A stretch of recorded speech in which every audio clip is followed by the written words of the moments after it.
Très bonne question aussi. Les recommandations mondiales, et françaises donc, disent qu'il faut le donner tous les jours. Il ne faut jamais l'arrêter. Moi, je pense que je suis un des derniers à l'arrêter le week-end et l'arrêter les vacances scolaires. Ce qui fait hurler les associations de parents d'enfants hyperactifs, en particulier TDAH France, qui me disent de façon assez véhémente, mais quand vous faites ça, c'est comme si vous enleviez les lunettes d'un myope le week-end. Ce qui n'était pas faux dans la mesure où, d'ailleurs, pour le TDAH, il y a un bouquin de ma copine canadienne Annick Vincent qui dit « Mon cerveau a besoin de lunettes ». Donc, on peut comparer aussi la Ritaline aux lunettes qu'on donne à un myope.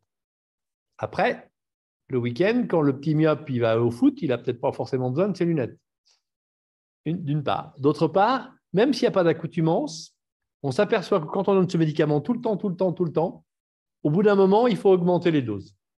Et j'en ai une preuve qui est nette, c'est qu'à Lyon, il y a Interpol, vous savez, c'est Interpolis. Donc, il y a beaucoup d'Américains qui sont à Lyon et qui viennent me voir pour avoir de la Ritaline. Et mes pauvres, ils ont des doses incroyables. C'est des gamins qui ont 12-13 ans et qui ont 80-100 mg de Ritaline par jour.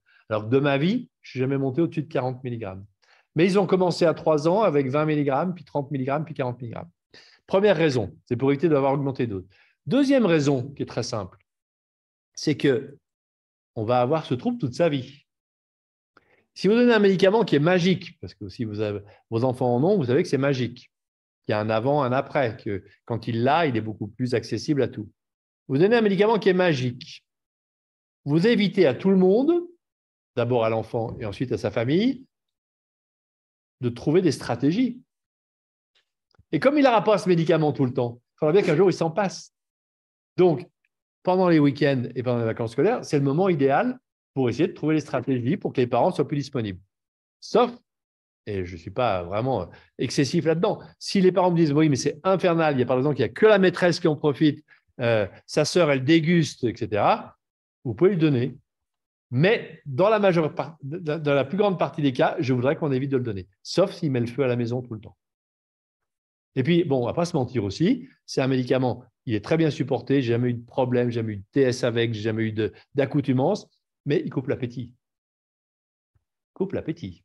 Les gamins à midi, ils mangent moins quand ils sont sur Ritaline. Donc, c'est bien aussi qu'ils reprennent pendant le week-end et au moins une semaine sur deux dans les petites vacances et un mois sur deux dans les grandes vacances, qu'ils reprennent un appétit normal.